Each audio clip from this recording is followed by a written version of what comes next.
Yo Claro, les quiero leer Kropotkin. un mensaje que llegó hoy más temprano, que es increíble porque estábamos hablando de este tipo de frases clichés, y llegaba un mensaje, yo no, claramente no tengo nada en contra del oyente, pero se los quiero leer a ustedes y nada, se los dejo. A ver, a ver.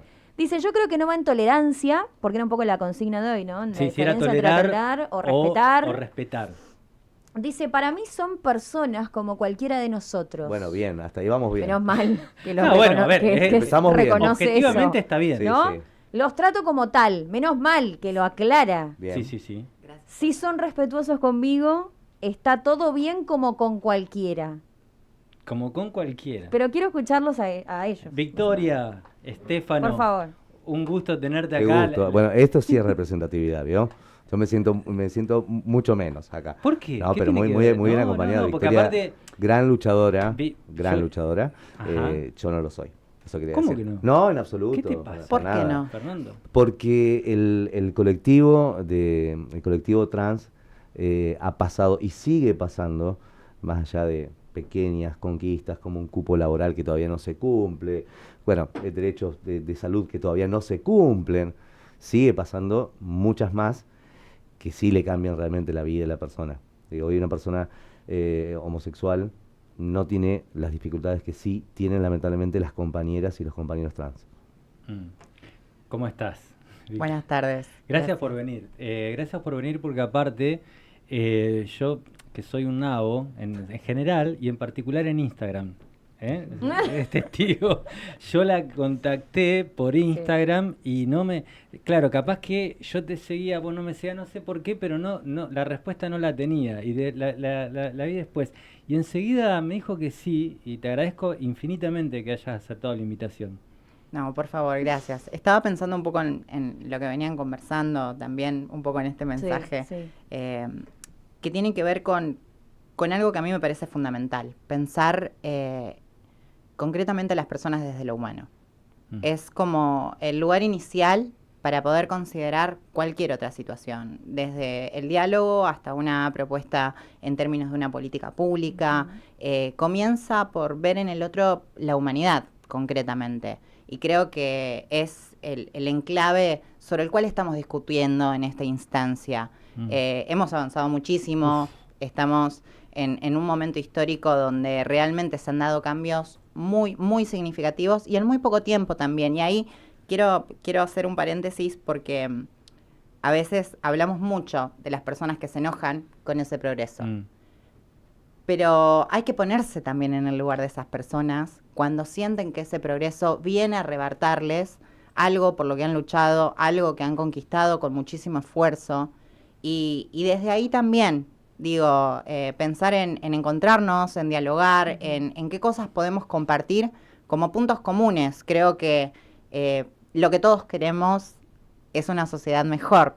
A veces los abordajes suelen ser diferentes, pero considerando que ese es un punto de encuentro, me parece como la invitación al diálogo desde ahí, siempre. Sí, aparte yo rescato, no solamente eso, justamente es lo que me stalkeó el amigo acá, que bueno, yo lo contaba, que es una experiencia cuando hace 24 años, cuando nacía mi hija, y yo terminé agradeciéndole a un chico, porque no estaba vestido de mujer, que soportaba un montón de cosas en la parada del colectivo, y le respondía con una sonrisa, le tiraba un beso, y yo de alguna manera era la admiración absoluta de cómo podía devolver con todo lo contrario una cosa que uno esperaba que... no, esa ¿cómo decir? Esa integridad, esa impecabilidad, ¿no? Es lo que vos estás diciendo. A ver, ¿cómo, si yo le respondo con un improperio, ¿cuándo la terminamos?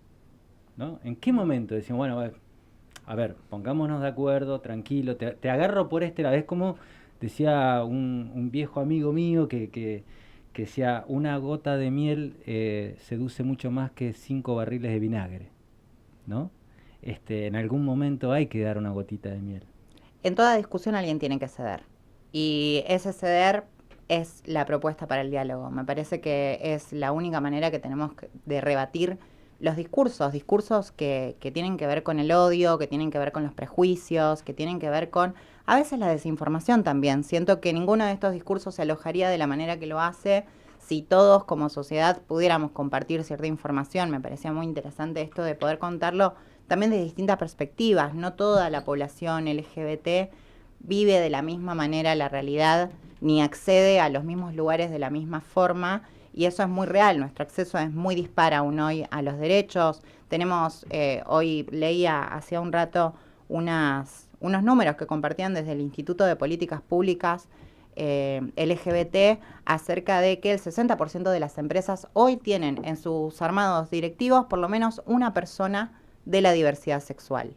Y eso es realmente interesante para pensarlo en este momento histórico, cuando al mismo tiempo tenemos en este preciso instante un montón de compañeras y compañeros trans marchando hacia el Congreso de la Nación para exigir la reparación histórica, que no es ni nada más ni nada menos que incluir a quienes fueron víctimas del terrorismo de Estado durante la dictadura militar dentro de la reparación que recibieron el resto de los expresos políticos.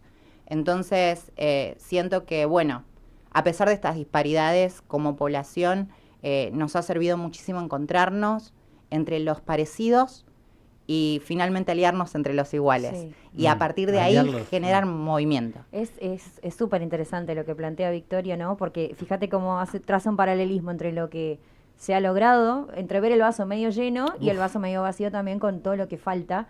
Y preguntarte también en ese marco, ¿cómo la ves para el futuro? ¿Cómo la ves para el futuro? Porque o las nuevas generaciones. Un poco las nuevas generaciones, pero ojo porque también no se preguntan tanto. A mí me da la sensación, usando ese juego, ¿no? Del vaso medio vacío y el vaso medio lleno, esto de las nuevas generaciones que hablábamos, no lo tiene. Pero por otra parte hay un recrudecimiento y cambio en la cara del discurso de odio muy fuerte, que preocupa, y por momentos parece que nos aletargamos y no nos damos cuenta de lo grave que es. Me pasa, voy a traer un ejemplo, podrían ser miles, pero me pasa, no sé, escucharla a Amalia Granata, escucharte a vos diciendo todo esto, viviéndolo aparte, y escuchar además a una persona que es una referente, es una legisladora, digo, sí.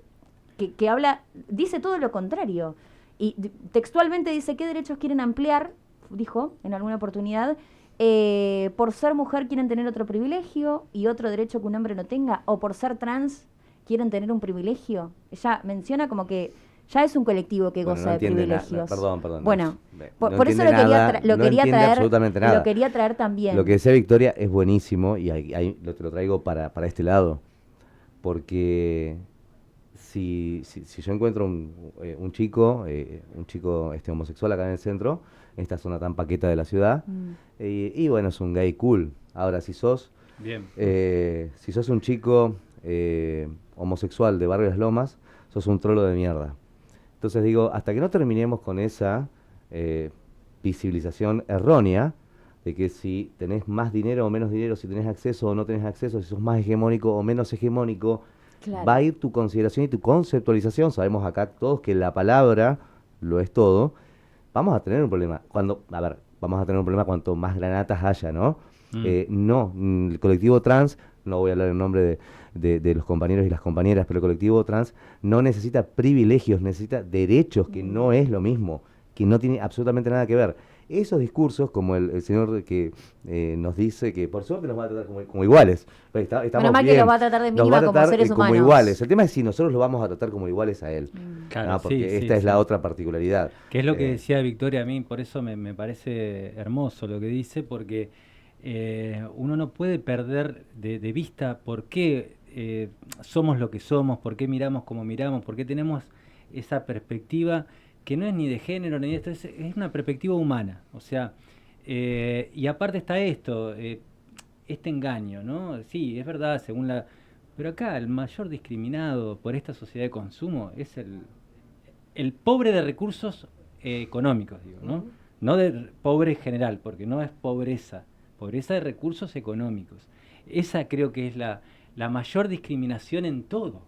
Quedás afuera de todo, de la salud, si no tenés guita. Sí, es minoría, siempre es peor. La minoría. Claro, siempre es peor. Siempre es peor. Podés ser trans, pero si sos trans y además vivís en una situación de empobrecimiento, es peor. Pasa con las mujeres, pasa con el mundo en general.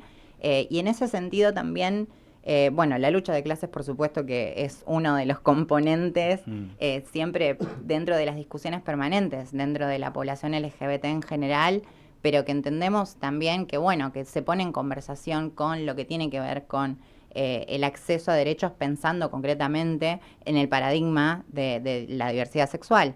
Y es una construcción permanente también un poco, digo, estos derechos que hemos consolidado en el último tiempo, y acá, nada, me voy a poner un poco comunicacional, pero yo respeto mucho a Amalia Granata en su capacidad para sostener un discurso abiertamente y generar un enorme movimiento en los medios de comunicación. Eso me parece interesantísimo. También como fenómeno histórico en este momento particular, siendo que después de la pandemia, de algo de lo que hablamos muy poco también, hay algo que sucede con la comunicación que llegó para quedarse. Y es esto de poder replicar muy rápidamente información chequeada o sin chequear, pero que termina teniendo un impacto a nivel emocional en la sociedad que genera cambios muy rápidos. Puede levantar o puede tumbar una política pública, puede hacer que todo un sector que iba a elegir a alguien mediante el acto democrático ya no lo elija. Es algo que nos tenemos que sentar a pensar también como comunicadores y comunicadoras de mucho poder en este momento. Sí, una herramienta de mucho poder. Y desde ese lugar, bueno, Amalia inevitablemente elige, por supuesto, lo que le renta a ella y lo que le renta a quienes también la eligen y la eligieron como legisladora. No nació un repollo. Yo siento que el pueblo jamás se equivoca. Hay una soberanía en la elección democrática que, bueno, que ella supo acumular para representar a determinados sectores que se muestran descontentos frente a esta realidad. Y yo siento que ahí es necesario seguir poniendo palabras. Siempre es necesario seguir poniendo palabras. Hay una agenda de trabajo que Amalia lleva por fuera de lo que dicen los medios de comunicación, que es como mínimo interesante. Ella más de una vez ha parado en la legislatura santafesina a decir, che, en serio, ninguno de mis proyectos van a votar, absolutamente ninguno. Y hablando de medidas como la adhesión a la ley Lucio y ahora la oposición a la ley Lucio, digo, también suceden estas cosas, hay que decirlo, hay una agenda desorganizada, pero que de alguna manera también tiene que ver con lo que yo digo que es la vulgarización del ámbito de la política. Pasamos de las grandes discusiones, las importantes, las que tienen que ver con el proyecto económico, las que tienen que ver con los proyectos de seguridad, las que tienen que ver con qué proyecto de infraestructura queremos para las ciudades que estamos habitando, de cara a, por ejemplo, la creciente que se nos aproxima, por discutir este tipo de cosas. Y ahí es cuando la agenda LGBT termina siendo utilizada para correrse de los grandes nodos que tiene que discutir la política. A mí me preocupa muchísimo más cuál va a ser el planeamiento de cara a los fenómenos climáticos que se nos aproximan en una ciudad que tiene muchas tendencias a inundarse, que discutir esto.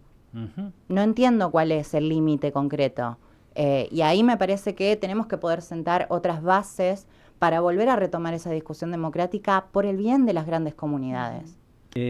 A ver, Victoria, la verdad que lo que vos estabas planteando entre todos y también... Muy bueno. Martín quería... sí, totalmente. Está muy bueno aparte que lo digas vos, porque si uno lo dice parece que te toman como misógino, como que estás con un discurso de odio, pero claro, se está usando estas cuestiones para desviar lo realmente importante para la gente, lo que realmente sale caro. Y otro tema que te quería preguntar, que fue siempre un poco mi inquietud. Hay 3 veces más dinero para políticas de género que para educación. ¿Vos lo ves que realmente esté ese dinero disponible para ustedes? Porque yo no lo veo. O sea, si vos tenés escuela desde el nivel inicial hasta la universidad, que pasan todas las personas prácticamente escolarizadas, ¿dónde está ese dinero? Sí, absolutamente. Yo siento que también en la cuestión presupuestaria hay algo que se ha popularizado en el último tiempo en las agendas de gobierno que tiene que ver con los presupuestos con perspectiva de género, que de alguna manera vienen a implementar políticas en distintos ámbitos, buscando generar mayor acceso a igualdad, y que en definitiva siento que, otra vez, ¿cómo pensamos la política? Me parece la enorme pregunta a partir de esto. ¿No deberían absolutamente todas las políticas públicas estatales incluir a absolutamente todas las personas? ¿En serio necesitamos partidas presupuestarias específicas de alimento para las personas trans? Claro. Partidas específicas de alimento para los comedores que se centran en infancias y niñeces de los barrios populares, no podemos empezar a pensar las políticas alimentarias, ni siquiera me voy tan lejos. No te estoy hablando de salud, no te estoy hablando de educación, Pero aparte políticas alimentarias. Estás hablando de la Constitución. Claro. O sea, es como cuando dice, bueno, las mujeres deben ganar igual que los hombres. Bueno, hay un artículo que dice a igual trabajo, igual remuneración. Listo, ya está. Lo que podés no hacer es no cumplir la Constitución, que es lo que está ocurriendo. Pero es clarísima la norma. Me hace así. No, no estoy de acuerdo. ¿No? No, porque hay una doctrina que se llama la redundancia positiva, que se busca justamente teniendo en cuenta quién es el objeto con menor derecho frente a una situación, elevarlos para luego justamente llegar a la igualdad. Digo, y esto, claro, va a llegar un momento, perdón, digamos, con en que tantos no se tenga va a hacer que... falta, entonces claro, digo... pero en este momento, en lo real, hace falta. En lo real hace falta, por eso digo, yo admiro lo que está diciendo Victoria, la verdad que lo hace con una entereza que parece una guerrera total lo que está diciendo, y lo dice con una nobleza, la verdad que es admirable, pero no estoy de acuerdo, digo, pero que mientras tengamos me parece vulnerabilidad... Que vos también tenderías a esto. Absolutamente, claro. sí. A mí me pasa claro un poco, que sí, eso que estás diciendo, claro que Fernando, sí. me pasa cuando se habla, por ejemplo, de los cupos laborales, Sí. de mujeres o de los cupos laborales trans, y cuando escucho ese discurso de, bueno, pero tiene que ser por idoneidad. No, Bueno. Seguramente en algún momento, ¿me entendés? Vamos, a lo por que quiero favor. decir. Claro, la idoneidad siempre existió. El punto fue por ¿Cuál es el qué parámetro? hasta ahora no pasó la empleabilidad. ¿Por qué fue A necesario generar este entramado de leyes concretas, de ordenanzas, Ujú. para lograr esa incorporación? Y ahí creo que también es muy interesante. Vuelvo con lo del presupuesto porque para mí no es un asunto menor. Estamos hablando de guita y la guita siempre es importante cuando hablamos del Estado. Más en el contexto en el que estamos. Más en el contexto en el que estamos, totalmente. Siento que es necesario volver a pensar la distribución económica dentro del Estado, pensar en cómo se asignan esos presupuestos y a las políticas que están destinadas. Porque si me preguntás en lo personal, yo no siento que las políticas que tienden a difundir, por ejemplo, qué acciones están mal en una sociedad sin tener políticas educativas concretas que hablen de cuáles son las violencias que existen en la sociedad, eso me parece plata tirada a la basura. Claro. Si todo se basa simplemente en una cuestión publicitaria y no hay política de fondo concreta, sostenida, y para mí acá el recorte del Estado es lo que nunca debe suceder. Ahora pensemos concretamente cómo se gasta la plata del Estado y si esa plata del Estado que va para políticas de género termina siendo muchísimo más aportada a sostener medios de comunicación, entre otras tantas cosas, en lugar de pensar en cómo de fondo hacemos para que hoy nuestros niños, niñas, en las escuelas aprendan cuáles son sus derechos, que nadie puede tocar sus cuerpos, que nadie tiene acceso a nadie tiene derecho a manipularlos, a manipular sus corporalidades. Bueno, ahí pensemos si esa plata se está gastando bien. Bueno, se nos fue, disculpa, se nos fue el tiempo y viene la tercera.